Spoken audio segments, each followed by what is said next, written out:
سلام تعنا فقري ببزلهم ويبصحن كبرات تختاتلتنا الساعة تزحزنا يوم الزينة تاتنهو بفلما أرقصت زينة نحصات العلي 16 مليون بر كم زأكبه زغلص تيك توكر أدوناي بشم حصات زأكبو ناب ملا إثيوبيا كزرغو مخانو حبيو جنرال ودورده دحر سومن زهبو مغلصي هانقو تفطيروم نايتي مغلص زعبا حيزنا يلنا امرار حوحات زكا فيدرال تمزابلتي كريون زموصو اغاش كلكيلو توم اغاش ناب حدا عدي امباسادر حزم زموصيوم ناي سلك زرب قداح زوصو خوينو زخلكللو قند مخنياتون وتينو مكلاكيا سراويت إثيوبيا ناب عفار جنبار بوري مسمولو مكانا يزدون عتقون يختتلو تباهيلو جنرال جون مديدا بمحران عفارن زلو حيلتات بزبل حدوش مل اختي لي خلو كنقربو لكم جبصيني بوليتيكا قرن افريكا كتعبلل جميرا تباهيلو تعبللو الله استبحاله وانا وفصام دما ابا زرزر حزنا يلنا لومي نايدي من كالوتن زينات حزنا لكم لنا لايك شير سبسكرايب مقبار جمرو سناي مكتتال أدوناي العلي 16 مليون برن بركت زبولو قصاقوسن مقبن أفاوسن كم زأكبه قليتهم تخونا تيك توكر أدوناي بسما بحصات زركبو غناس زتأكبه حاجز نبحصات راح زيكونس نام لا إثيوبيا معسكرات سدتنيات هزلو تمزابلتي كم زك كفافلو علاو يرو 16 مليون 500 شيبر أسباسبنال በአንድ ቀን ውስጥ ከምናምን ማለት ነው ጋይስ በጣም ነው የሚገርመው እንግዲህ እናንተ ደግሞ ብሄር ሳትለዩ ሃይማኖት ሳትለዩ ዘር ሳትለዩ ደግፋችኋል አመሰግናችኋለሁ በኢሳ ስምም እናመሰግናችኋለን ማለት ነው እንግዲህ የምትመለከቱት ከጀርባዬ ትልቅ ትራክ አለ ምግቦች አሉን ልብሶችም አሉን እነዚህ ልብሶችና ምግቦችና ከ16 ሚሊዮን 500 ሺህ ብር ጨምሮ ማለት ነው እኛም ብሄር ሳንለይ ዘር ሳንለይ ሃይማኖት ሳንለይ ማለት ነው በተለያዩ ቦታዎች ችግር ላጋጠማቸው ህዝቦቻችን እንደግፋለን ማለት ነው እኩል በቂ እንዲበቃቸው አድርገን እንሰጣለን ማለት ነው እንግዲህ ኑ ላሳያችሁ እስኪ ውስጥ ያለውን ነገር ወንድም አለም ና እስኪ በእናትህ እናሳያቸው እስኪ አሁን ዘይቱ እየተጫነ ይገኛል እንደምትመለከቱት ዘይቱ እየተጫነ ነው የሚገኘው እዛ ጋር ደግሞ ዱቄት አለ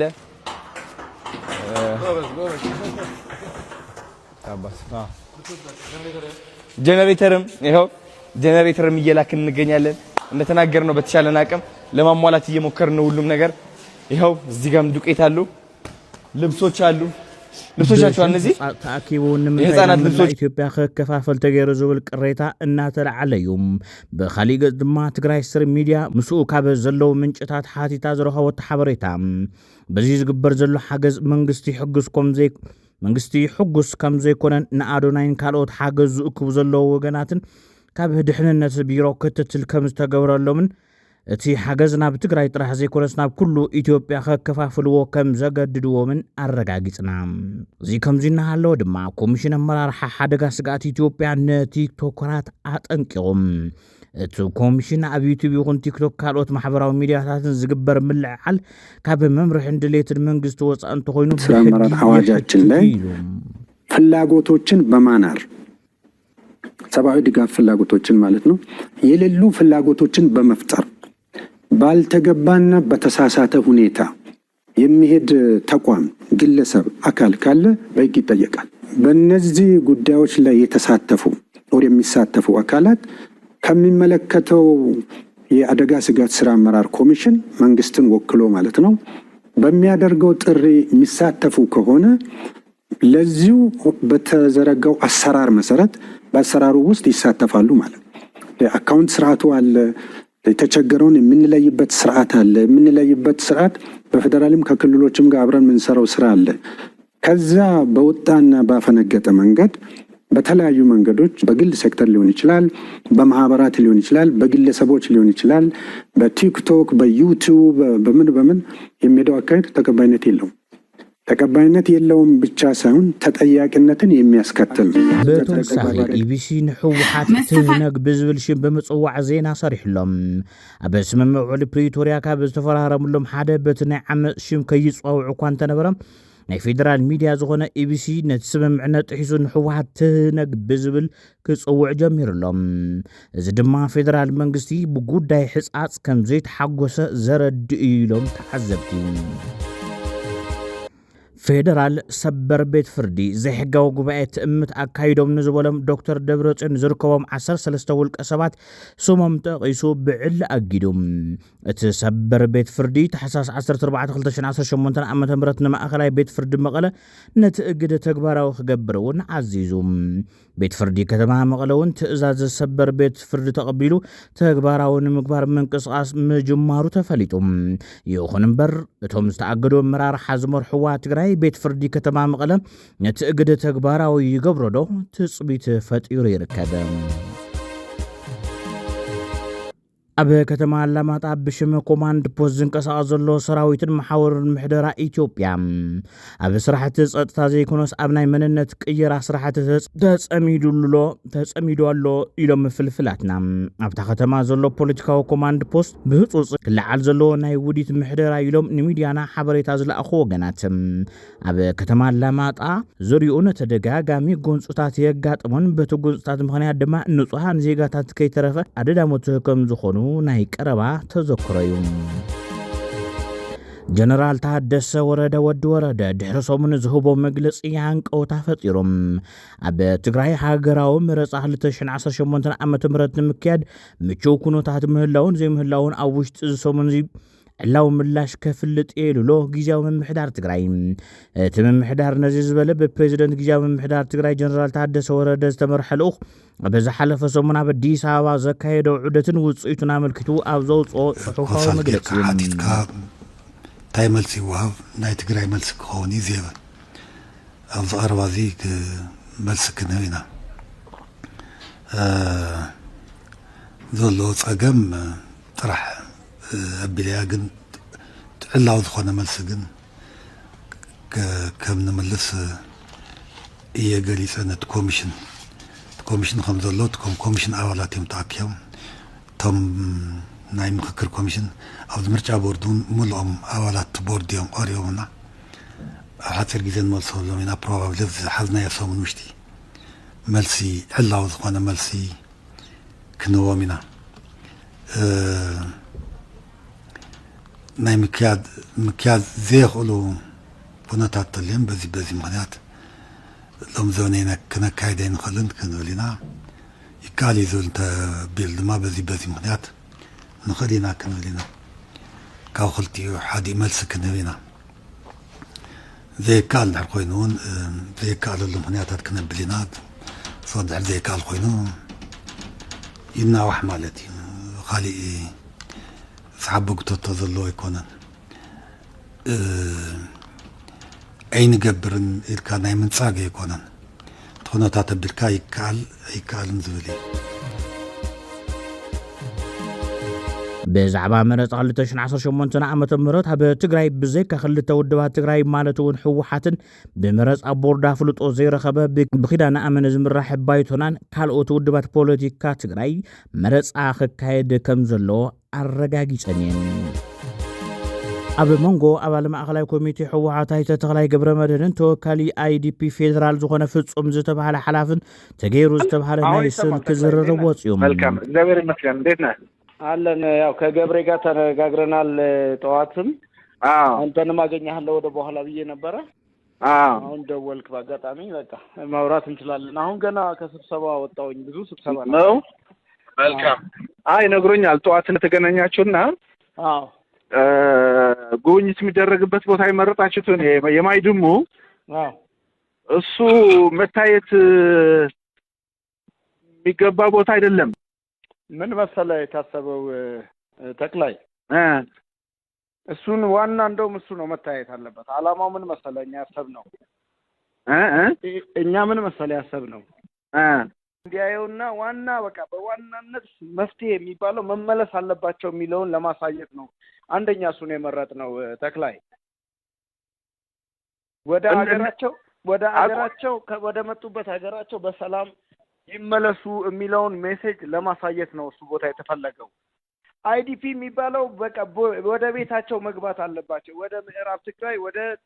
ኦሪጂናል መኖሪያቸው መመለስ ነው ያለባቸው። እዚህ መኖር የለባቸውም ነው መልእክቱ። ገብቶሃል አይደለ? አምባሳደሩ እንደዚህ እንዲል ነው እኛ የምንፈልገው። ትርጉም የለውም ነው የምልህ ያለሁት። እንዴ ኧረ ተክሌ አሁን እኔ እንደዚህ አይነት ስህተት የምሰራ ሰው ነኝ እንዴ? እኔ አልኩህ እንግዲያውስ ጥሩ ነው አይደለም። አዳምጠኝ አሁን ተክሌ፣ አሁን የምትለኝን ነገር እኔ በደንብ አንደርስታንድ አደርጋለሁ። ኣብቲ ዝተገብረ ናይ ስልክ ዝርብ አይተ ተክላይ ገብረ መድህን ናብቲ ማይ ደሞ ዝተባሃለ ቦታ ከየአትሉ እድሉ ለእኛ ብትሰጡም የተሻለ ይሆናል። ፍጹም ትርጉም የለውም። ሼልተር ልናሳየው አይደለም እንሄደው። ተክሌ አንደርስታንድ አድርገኝ። እኔ እንደዚህ አይነት ስህተት የምሰራ ሰው አይደለም። እንግዲያው ለኛ እድል ስጠና። ስህተት መስራት አለ መስራት አይደለም። እንዴት ነው? ምን እያልከኝ ነው ያለኸው? አሁን አንተም እኮ እየሰማኸኝ አይደለም ተክሌ። ያንን ብቻ አይደለም እና ሰምቻለሁ። እኔ እኮ ስለማውቀው ቦታ እኮ ነው እየነገርከኝ። ማስተዳደረው ቦታ እኮ ነው እየነገርከኝ ያለው። ማላውቀው እኮ አይደለም። እኔ ከርቀት የምከታተለው እኮ አይደለሁም። አይ ነው ተክሌ፣ እንዴ ማስራህ ነው በደንብ ታውቀዋለህ። ታዲያ ያለውን ቁጥር ጭምር ልነግርህ እችላለሁ። ፍረስዋት ይሁን ሌላኛው አይዲፒ ያለበት ቦታ ይሁን እንዳልከው ማይዱም 19 እኔ እኮ ሂውማኒቴሪያን ነኝ ተክሌ። እኔ ነገርኩህ እኮ። ታዲያ ወደ ሸልተር መውሰዱ ምን ተክሌ? አትንገረኛ። ስራዬን እኮ እየነገርከኝ ነው እንዴ። የምሰራውን ማቅሰው ነኝ እኮ እንዴ ተክሌ። ተው እንጂ አሁን እኔ ልክ እንደ ምንም ኢግኖራንት እንደሆነ ሰው አታናግረኝ። አሁን ከኔ መንገድ ላይ ነኝ ያለሁት እያልኩ ያለሁትም አድምጠኝ ፍጹም። አንደኛ ነገር የጋራ ውይይትም አለን አልኩ። ደብረጽዮንም እየመጣ ነው፣ አማኑኤልም እየመጣ ነው፣ ሌሎችም ተጨምረን ክርኢ ናይ ሓደ ኣምባሳደር ሒዙ ዝመፀ ናብ ማይ ድሙ ከይኸድ ዝተቃወመሉ ቀንዲ ምክንያት እቲ ህዝብናን ዓድናን ዘብርስ ዘሎ ኬሚካል ኣብኡ ይሕፀብ ስለ ዝነበረዩ ዝብሉ ርእቶታት ተዋሂቦም ኣለዉ። እቲ ካልእ ምክንያት ዝገበርዎ ድማ ሸቐጥ ምግባር ዳጥሓኒት ከይድካ ንምጥሓንን ተነኣሰ 100 መኸዲ 100 መምለሲ ትራንስፖርት ስለ ዘለዎ እዚ ኣምሪሮም ከይዛረብዎ ስለ ዝተፈርሐዩ ይብል። ካብ ኩሉ መሰረተ ልምዓት ዝረሓቐ እዩ ንተፈናቐልቲ ዘይምቹ ስለ ዝኾነ ዝብል እውን ካሊእ ምክንያት ይገብርዎም። ኬሚካል ዝተደፈአሉ ብሰናይ ምምሕዳር ቦራ መሬትን ዝባደመ ስለ ዝኾነ ከይወፅእ ምእንታን ዝብል እውን ተወሳኺ ምክንያት ኣይተ ተኽላይ ነቲ ጋሻ ተመዛባሊ ከይጉብኒ ዝኸልከለሉ ምክንያት ምዃኑ እዮም ዝገልጹ ተዓዘብቲ። መንበረ ሰላማ ኦርቶዶክስ ተዋህዶ ቤተክርስቲያን ትግራይ ካብ መረበቱ ተመዛቢሉ ኣደዳ ጥሜትን ሞትን ዝኸውን ዘሎ ህዝቢ ነግዚኡ 3 ሚልዮን ብር ክሕግዝ ከም ዝወሰነ ፍሊጦም። ብናይ ሓሳብ ኣፈላላይ ኣብ ጎንፂ ዘለኹም ኣካላት ፀገምኩም ኣብ ዙርያ ጠረጴዛ ክትፈትሕዎ ብዘይምኽኣልኩም ህዝብና ረዚን ዋጋ ይኸፍለሎ ክብል ድማ መንበረ ሰላማ ኦርቶዶክስ ተዋህዶ ቤተክርስቲያን ትግራይ ገሊፆም። መንበረ ሰላማ እቲ ናይ 3 ሚልዮን ብር ሓገዝ ግዝያዊ ምዃኑ እውን ኣፍሊጦም። متحبابرتي أب IDP فيديون فوتون كالكيلوم تباهلو بمنتهي مخنيات نزو سانه كم زوصنو زاقي دزر خبنا يحبريتا كوان تزي حلوم انتخونا أب تمزابلتن ناخد كام مغراصن فوتون ملعلن نمورا الحبرة سبن اتم تمزابلتن يقود سلزلوت او يبل تباهلو كوني خيلي يزبل قمت واتسلام لعلو مرارح حوحات كمون إيهودق نبر أركب عقباي أبا متغخ أزنبرو ملكتا زتزاربلو فيديو واتسيوم كم تقالسي أو حدقا زعاتو غيرناغن كنوصده يقبانا أو قالسي بزعوا حدقا متاو كنرين دحركوين دا أو تحدثو تن تحدثو زي دقف حيلكو بحانت دمسي سعيرو كم مجمريا أبقال سزنورو مرحتي كوين فركم كيدم ناي نوي حابقار لمصناح أبن مرارحا مصناح أيكون انتقم نقر تغكلن يقوام متكلاو قوام ناي موسان قداي أبرتاو غال سمسيناون كنمسن غرينا مسالتات ناي بعال قداي أور بريو سلازي نبارا مرارحا سلازخون يوتود بحزو وزخيد زبال كمس يولون حزقن تعاوي نقر تايو حدش ولدنا يو على حدش دليت اللوي وزي بزق باخن كدوم انتان تشققر انتان صبوك خون زبالس من قدن تايو تيلنا قدم سلا على نتولوا كوس خنزدل تايو حدا 45 إلنا عبرتاو قال سي كل غزي 25 دا يكون 30 دا يكون زبال مكراخري نيرو كل غزي دما نافتزو حدا قصرينا نخيد نيرنا تشعونا برا مدرخ زحاتو عينت ليدرشيب يفلس لزنا براي ሕዚ ተስፋሕናዮም እንታይ ዝጎደና 500 ላዕሎት ኣመራርሓ ክኾኑ ዝኽእሉ ካንዲዴት ኣለውና ኢላ ኢላ 700,000 ዝግመት ኣባል የለዎ ዝውድብ እዚ ስለዚ ቀዳማይ ክንውስን ዘለና ተሓድሽ ወለዶ ክለምድ ማእከላይ ኮሚቴ ክበሃል ክንሪኦ ዝግበና ከም ደረጃ ኣይኮነን ኣብ ኩሉ ፓርቲታት እውን ዘሎ እንታይ እዩ ማእከላይ ኮሚቴ እንትበሃል ተሎ ሸቃላይ ትኮይኑ ፋብሪኩ ዝሰርሕ ሸቃል ኣብ ዓፋር ግንባር ቡሬ ዝነበረ መከላከያ ሰራዊት ኢትዮጵያ ሓይሉ ንምጥንኻር ብምሕሳብ ይኹን ንኻሊእ ምኽንያት ተወሳኺ ሓደ ሙሉእ እዝ ምስ ሙሉእ መካናይዝድን ዕጥቁን ካብ ብቕድሚ ትምሃሊ ጀሚሩ ክሳብ ሎሚ ናብ ቡሬ ዓሰብ ግንባር ኣብ ምኽታት ይርከብ ተባሂሉ ካብዚሁ ተወሳኺ ኣብ ዓፋር ከባቢ ሚሌ ሓደሽቲ 3 መቃወሚ ኣየር ስርዓታት ተተኺለን ኣለዋ ተባሂሉ ኣብቲ ከባቢ ዝርከቡ ነበርቲ በቲ ብበዝሑን ብዓይነቱን ፍሉይ ዝበለ ወታደራዊ ምንቅስቓስ ከም ዝተደናገጹ ዝረኸብናዮ ሓበሬታ የረድእ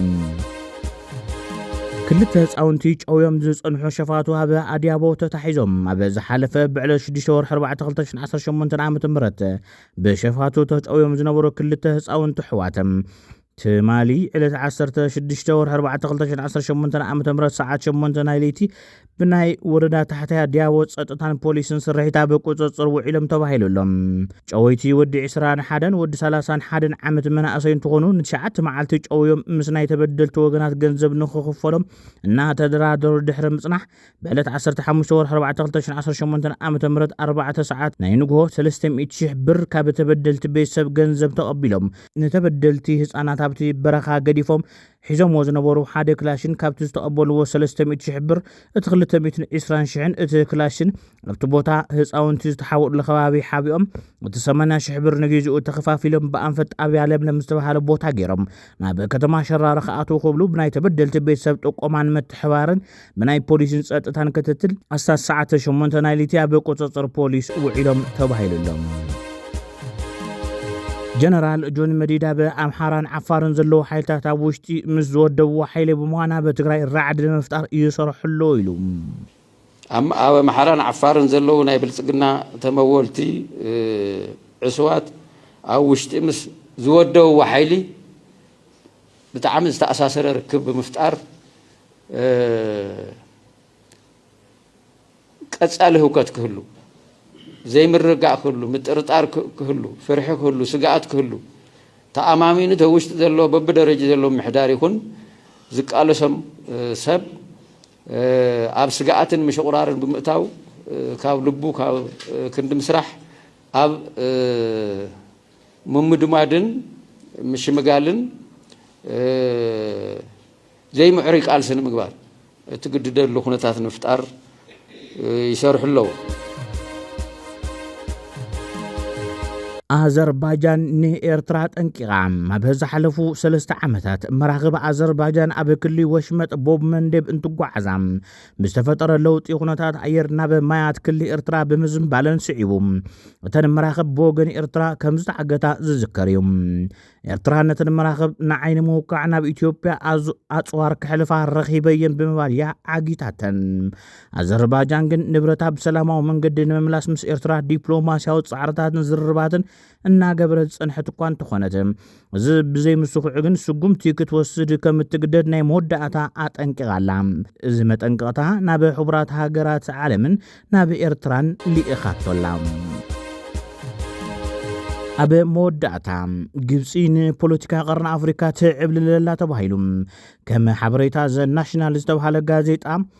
ግብፂ ወደባት ኤርትራን ጅቡቲን ከተልምዕ ምስተን ሃገራት ከም ዝተስማዕምዕት ገሊጾም ግብፂ ንወደብ ዓሰብን ንወደብ ዶራሌን ንምልማዕ ዝተስማዕምዑቶም ወደባት ኮይኖም ናይ ጅቡቲ ወደብ ዝኾነ ዶራሌ ኢትዮጵያ ኣቑሑት እተእትወሉን ንደገ እተውፅሉን ምስ ዓለም ዘራኸባ መስመር ምዃኑ ይፍለጥ ከም ሓበሬታ እዚ ሚድያ እዚ ስምምዕ ዝምልከት ኤርትራን ጅቡቲን ምስ ግብፂ ከምዚ ዓይነት ስምምዕ ምግባርን ዝምልከት ዝበልኦ ነገር የለን ይኹን እምበር ግብፂ ኣብ ልዕሊ ኢትዮጵያ ዲፕሎማሲያዊ ቁጠባዊ ወታደራዊ ጽዕንቶ ትሕይል ከም ዘላ ተንተንቲ ፖለቲካ ቀርኒ ኣፍሪካ ኣረዲኦም ክቡራት ተኸታተልትና ንሰዓት ዝሓዝናዮም ዜናታት ነዞም ተኸታተልኩሞም ይመስሉ ነይሮም ብኣቀራርባናን ትሕዝቶናን ተፈቲኹምና ሳብስክራይብ ብምግባር ሕለፉም ዜና ንኻልኦት ንኽበጽሕ ድማ ሼር ግበሩ ሰናይ ጊዜ ሰላም ንህዝቢ ትግራይ ሰላም ንኹሉ ወዲ ሰብ